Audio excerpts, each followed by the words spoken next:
myself is that I'm an entrepreneur. I started one of my first businesses when I was 17 years old, but I've always been very passionate about helping others.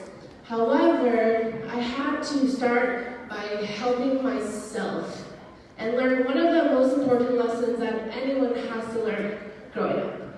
Has anyone ever been hurt by somebody very close to you? And have you ever found it hard to forgive that person? Well, I had a hard time forgiving somebody very close to me. You see, when I was 2 years old, my parents divorced.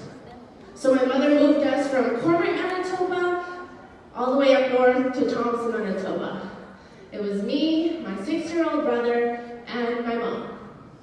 But my mother wasn't around very much, so my brother, being 6 years old, he would look after me. And I vaguely remember having to eat cereal and water sometimes. But despite my brother raising me and growing up that way, I was actually quite happy. I laughed, I played, hung out with my brother. But then my mother met her new boyfriend, Joe. Have you ever heard the phrase, you attract who you are? It's true.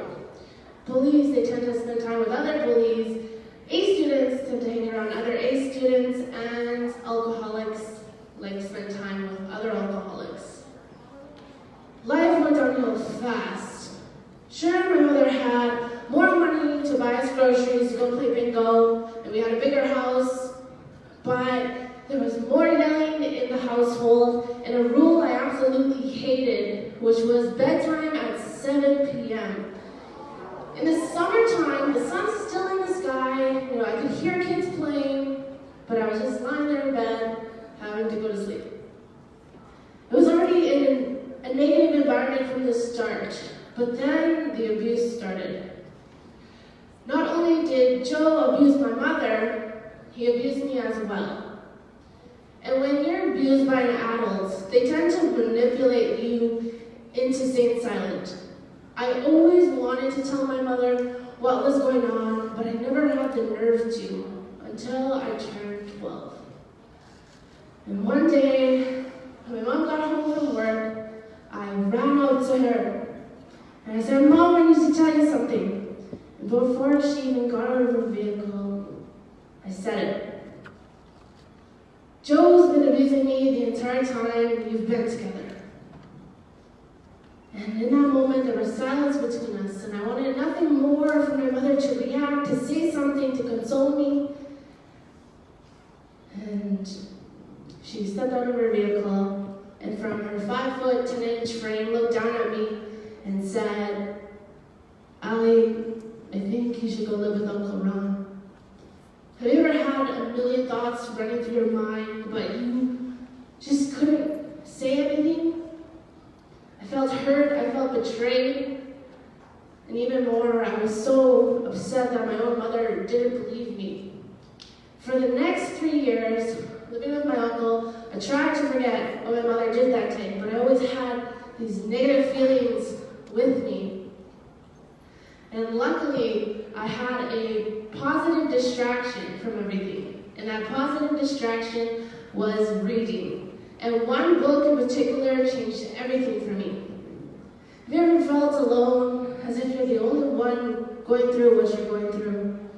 I felt that way until I read Battlefield of Mind for Teens by Joyce Myers. In that book, Myers mentions that she was abused by somebody very close to her. She was also very angry and couldn't forgive, just like me. And her own mother didn't believe her.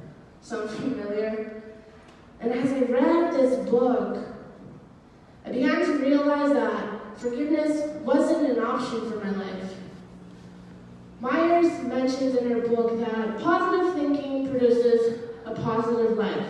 I began to realize that all this anger and resentment I had towards my mother was affecting the way I behaved, how I treated people, my relationships with people. And so I was reading this book, and I thought to myself, maybe I should try this forgiveness, because it seems like my life's not great right now. So I decided to reverse my thinking. Instead of thinking of all the bad that's happened to me, what my young mother did to me, I began to think of the good things my mother did. When I was 6 years old, my first best friend, he developed a brain tumor and he passed away. And my mother was there for me. And when I was 13 years old, I thought I wanted to be a carpenter, so I joined shop class. I ended up cutting off the tip of my ring finger, and I never became a carpenter, but there was lots of blood, and she was there for me. And I thought back to all the times I wanted to do all these crazy things, and my mom was just there to support me. It was awesome. The more positive things I thought about, it was like I was able to remove this mental block to my own healing and see a possible positive future for myself. And it was awesome.